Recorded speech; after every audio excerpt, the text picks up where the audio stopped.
لوگ جو ہیں وہ جشن عید میلاد النبی کی رات اور یا دن کے اندر جبکہ وہاں پر جلوسوں کے اندر محفلوں کے اندر بھنگڑے ڈالتے ہوئے ڈانس کرتے ہوئے ہمیں دکھائی دیتے ہیں کہ ایک خواتین کی شکل میں، اب اللہ بہتر جانتا وہ خاتون تھی یا پھر وہ مرد تھا، اس کو برقع پہنایا گیا اور اس کو بٹھایا گیا اور لوگ آ رہے ہیں اور اس کے ساتھ حق کر رہے ہیں، جفیاں ڈال رہے ہیں۔ جہالت میں جب سرور کونین حضرت محمد مصطفیٰ صلی اللہ علیہ وآلہ وسلم کی ولادت باسعادت ہوئی، حضور پاک صلی اللہ علیہ وآلہ وسلم کی سیرت جو طیبہ تھی، کیا ان لوگوں نے اس کے اوپر امپلیمنٹیشن کیا؟ کون سے مکتبہ فکر سے تعلق رکھنے والے لوگ تھے یہ؟ کون سے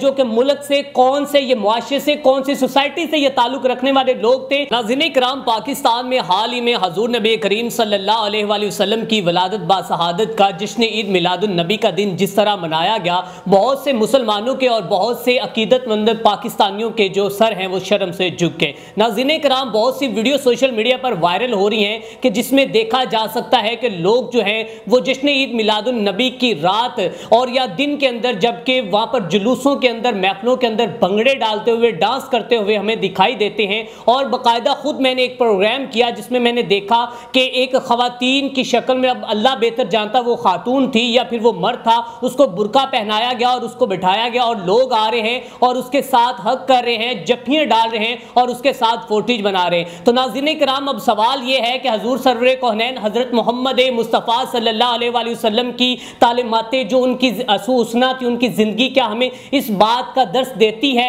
حضور پاک صلی اللہ علیہ وآلہ وسلم کی سیرت جو ہے وہ ہماری آنکھوں سے اوجھل نہیں۔ حضور نبی کریم صلی اللہ علیہ وسلم نے آج سے 1400 سال قبل جب عرب کے بت پرستوں کو رشتہ و ہدایت کا درس دیا، وہ اس وقت جہالت کا ایک ذریعہ تھا کہ جب بیٹیوں کو زندہ درگور کیا جاتا تھا، عورتوں کو حقارت کی نظر سے دیکھا جاتا تھا، پانی پینے پلانے پر سالوں تک کی لڑائی تھی، اور اس جہالت میں جب سرور کونین حضرت محمد مصطفیٰ صلی اللہ علیہ وآلہ وسلم کی ولادت باسعادت ہوئی، حضور پاک صلی اللہ علیہ وآلہ وسلم کی سیرت جو طیبہ تھی، کیا ان لوگوں نے اس کے اوپر امپلیمنٹیشن کیا؟ کیا ان لوگوں نے حضور پاک صلی اللہ علیہ وآلہ وسلم کی زندگی کے بارے میں پڑھا؟ کیا یہ ان لوگوں کا اسلام کے ساتھ کتنا تعلق ہے، یہ اسلام کے ساتھ کتنا گہرا لگاؤ رکھتے ہیں؟ جو حضور پاک نے ہمارے لیے کیا، جو حضور پاک صلی اللہ علیہ وآلہ وسلم کی تعلیمات قدسیاں تھی، وہ ہماری آنکھوں سے اوجھل نہیں۔ حضور پاک نے دین اسلام کے لیے کتنی قربانیاں دی۔ آج حضور پاک کی ولادت کے دن بے شک ہمیں خوشیاں منانی چاہیے، وہ رحمت للعالمین ہیں، وہ تمام جہانوں کے لیے رحمت بن کر آئے ہیں،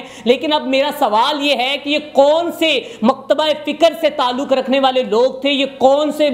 جو کہ ملک سے، کون سے یہ معاشرے سے، کون سی سوسائٹی سے یہ تعلق رکھنے والے لوگ تھے کہ جنہوں نے حضور کی ولادت کے دن بے خودگی اور فحاشی والی ایسی حرکات کی؟ ساتھ میں یہ فوٹیج بھی چل رہی ہیں، ونڈو میں آپ دیکھ سکتے ہیں کہ ایک شخص میں اپنے چہرے کے اوپر برقع جو ہے، جو خواتین نقاب اڑتی ہیں، وہ زیب تن کیا ہوا تھا، اپنے اوپر پہنا ہوا تھا اور اپنا فیس جو وہ چھپایا ہوا تھا، اور وہ خواتین کے درمیان گھس کر وہاں پر خواتین کو ہراسمنٹ کر رہا تھا، اور وہاں پر اس طرح کے ڈانس والے، اس طرح کے میوزک لگے ہوئے تھے کہ جو نعت تو نہیں تھی لیکن وہ جو لوگوں کو سرور دے رہا تھا، وہ ایک ڈانس گانے کی طرح دے رہا تھا۔ لیکن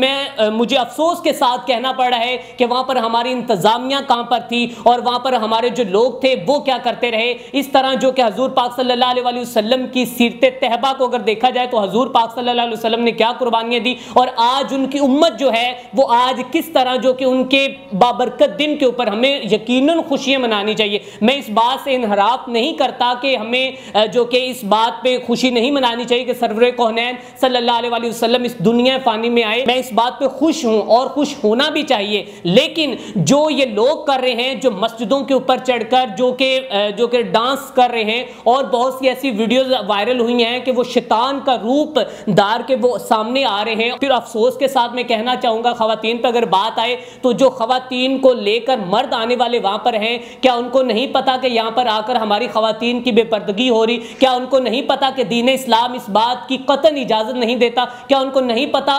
کسی بھی مکتبہ فکر سے تعلق رکھنے والے شخص کے نزدیک یہ حرام اور گناہ کبیرہ یہ جو عمل ہے وہ کر رہے ہیں؟ لیکن اس کے باوجود ناظرین کرام، یہاں پر اہل سنت والجماعت کو بہت ہی زیادہ اس کے بارے میں کریٹیسائز کیا جا رہا ہے اور ان کے علماء کے متعلق بھی بہت کہا جا رہا ہے، لیکن اب سوال یہ ہے کہ علماء کرام بھی حضور کی سیرت طیبہ بیان کرتے ہیں، وہ بھی کہتے ہیں کہ دین اسلام کبھی بھی اس بات کی اجازت نہیں دیتا، اسلام کبھی بھی اس طرح کی اجازت نہیں دیتا، اور میرے خیال میں ان جیسے لوگوں کا اسلام کے ساتھ قطعاً کوئی تعلق نہیں جو کہ حضور کے بابرکت باولادت کے دن جن کی وجہ سے تخلیق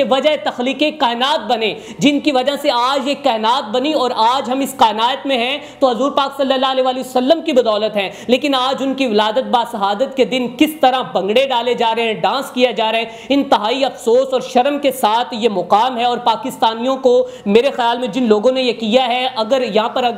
پر ایک اور بات کرنا چاہوں گا، ایک سیاسی پارٹی کا نام لینا چاہوں گا کہ انہوں نے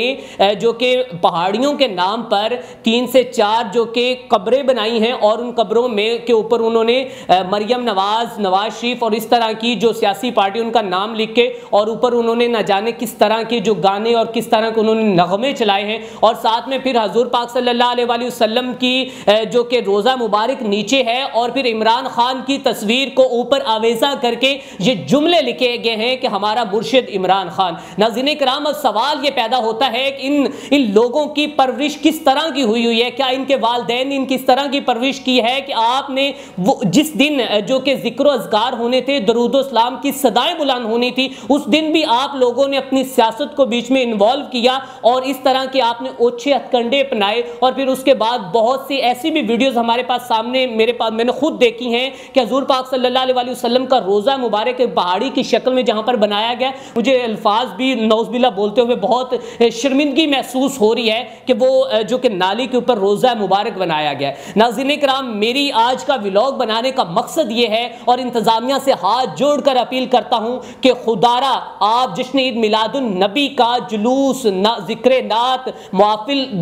کرنے کی اجازت لازمی دے، لیکن آنے والے یہ جو کہ 12 ربیع الاول پر کبھی بھی اس طرح کی قطعاً اجازت نہ دی جائے کہ اس طرح حضور پاک صلی اللہ علیہ وسلم کی ولادت کے دن کے اوپر اس طرح کے ناچ گانے اور ڈانس ہوں۔ اسی کے ساتھ اپنے میزبان میاں ارسلان کو دیجیے اجازت، اللہ نے کے بعد۔